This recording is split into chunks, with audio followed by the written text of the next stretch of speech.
Voici ce que fait le café à votre corps. Hello! Bienvenue sur cette chaîne YouTube Trésor Bien-être. J'espère que vous allez très bien. Je vous remercie pour votre soutien. Et pour ceux qui ne sont pas encore abonnés à cette chaîne, je vous invite également à le faire. Et surtout d'activer toutes vos notifications pour ne rien manquer de mes prochains contenus 100% naturels. Il est toujours bon que le café soit consommé avec modération. Le grain de café est riche en antioxydants et autres substances biologiquement actives qui attirent le corps à libérer de l'énergie. De plus, il est unique par nature car il contient des minéraux, des sucres, des acides aminés et des vitamines B. Tous sont de grands alliés du métabolisme cellulaire. De plus, le café réduit les effets de la production d'adénosine dans notre corps, ralentit la sensation de sommeil, augmente la fréquence cardiaque et laisse le corps en alerte. C'est pourquoi, en revanche, sa consommation excessive peut être dangereuse pour l'organisme, car elle peut créer des scénarios opportuns de fatigue motrice et de crise d'angoisse. Le café peut aider le cerveau à fonctionner plus rapidement car il a des caractéristiques psychoactives, aide à stimuler le métabolisme, contribue à la libération de sérotonine, le neurotransmetteur du bien-être, améliore les performances lors de l'exercice, prévient l'apparition de la maladie d'Alzheimer et d'autres maladies dégénératives. Voici quelques effets du café sur votre santé et votre cerveau que vous adorerez savoir. De plus, à la fin, je vous indiquerai le nombre correct de tasses à boire par jour et la meilleure façon de faire du café. Boire du café sert à ce qui suit. En numéro 1, cela permet à lutter contre la fatigue. Parce qu'il est riche en caféine et en autres composés bioactifs, le café aide à combattre la fatigue, à améliorer la mémoire, la vigilance et la perception, ainsi qu'à augmenter la capacité de concentration pour affecter des tâches simples, l'audition et le temps de rétention visuelle, et une diminution de la somnolence. Cela aide également à augmenter le niveau d'énergie, car il favorise l'augmentation de certaines hormones qui aident à activer les neurones, étant nécessaire pour ingérer 75 mg de caféine, une tasse d'espresso au moins pour avoir ces effets. En numéro 2, évite la dépression. Une consommation modérée de caféine aide à prévenir la dépression car elle affecte positivement l'humeur, les performances cognitives en raison de son effet stimulant sur le système nerveux central. Et la concentration de café est également liée aux habitudes de vie sociale qui favorisent la coexistence avec d'autres personnes et augmentent le bien-être personnel. En numéro 3, cela prévient le cancer. Certaines études montrent que le café aide à prévenir certains types de cancers tels que le cancer du sein, la peau, le foie, le côlon et le rectum.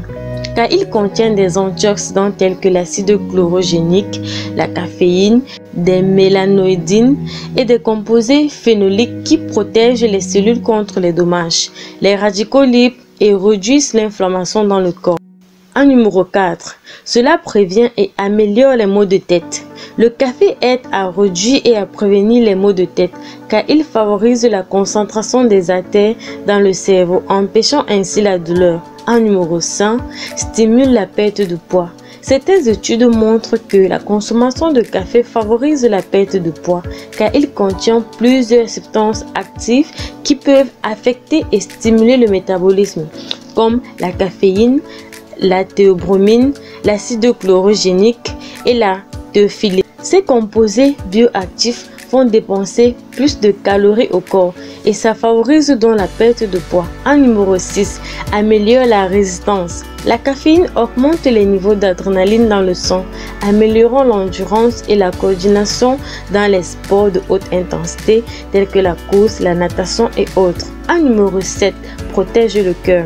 Le café est potentiellement riche en antioxydants et contient des composants anti-inflammatoires qui aident à protéger les cellules contre les dommages des radicaux libres et réduit la résistance à l'insuline, protégeant ainsi le cœur et réduisant le risque de crise cardiaque, ce qui favorise également une augmentation du bon cholestérol HDL qui est considéré comme cardioprotecteur et une diminution du mauvais cholestérol LDL.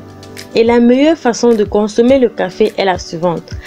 Le meilleur moyen est le café infusé, car le café bouilli contient des quantités plus élevées d'hydrocarbures aromatiques polycycliques, une substance qui favorise les changements dans l'ADN des cellules et l'apparition de la poudre de café.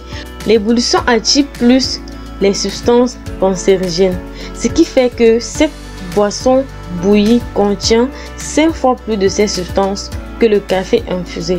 Donc l'idéal est que le café soit filtré en passant l'eau chaude à travers le filtre avec la poudre de café. Car en plus des substances cancérigènes, le filtre élimine également la plupart des composés qui provoquent une augmentation du cholestérol. De plus, le café instantané ne présente pas de risque pour la santé et peut être consommé en quantité modérée pour éviter les insomnies et les palpitations cardiaques. Pour profiter de tous les bienfaits du café, essayez de planifier l'heure de la journée et la quantité de café à consommer à ces moments. Pour un adulte, la dose quotidienne recommandée est de 3 tasses jusqu'à 100 ml par jour. Pour assurer que le café est bénéfique, évitez de le prendre avant d'aller vous coucher, dans des situations qui impliquent du stress et de l'anxiété. Aimez ce genre de vidéo qui vous permet de prendre soin de votre santé au 100% naturel. N'oubliez pas de me mettre un pouce bleu en l'air, surtout de commenter cette vidéo, de la partager à vos amis dans vos groupes favoris. Surtout n'oubliez pas de vous abonner à cette chaîne, d'activer toutes vos notifications pour ne rien manquer de mes prochains contenus 100% naturels. D'ici là, prenez un grand soin de vous et on se dit dans une prochaine vidéo. Bye bye.